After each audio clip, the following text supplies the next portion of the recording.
Yung Mountain Shocker. Troll galing sa likod na conceal. Si Mikey ang kanyang gusto kunin. Pero hindi niya i-commit yung ultimate na. Force out ni Cat9 yung kanyang glorious pathway. Sanji pumasok dun sa bandang gitna. Pumasok na naman.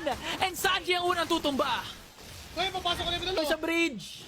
Okay, ano bang magiging tulay sa pagkuha ng Lord na to? Sinong gagawa ng play? Si Troll ito malon, pero na-dash nila Naya. Makakatakas siya. Sano's gonna go down with Paubos Fury of the Phoenix. Si Boyet ay nandun pa sa loob ng Lord Pit. Kanino makapunta? Kay Lanaya pa rin yung Lord na yun. Zone out ang Rare Atom.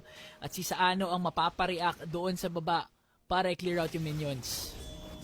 Teka lang, si Troll ay sinusubukan na si Mikey nakita pa. Nandun yung fist make fist crack. Fury of the Phoenix connecting no sir. At nandun na lang si Mikey nabuhat pa ni Troll. Ngayon wala ng Purify. At doon pa yung feathered airstrike.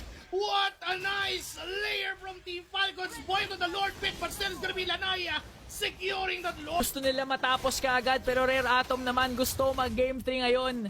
This time, Mikey is in the picture. Kinasa na nga yung glorious pathway. Tumugil na naman, Fury of the Phoenix. Ay, gamit ang kumunita! Lahat sila na-stun at tumigil ang mundo ng Team Falcons ngayon. 4 na lang yung depensa. 5 pa rin ang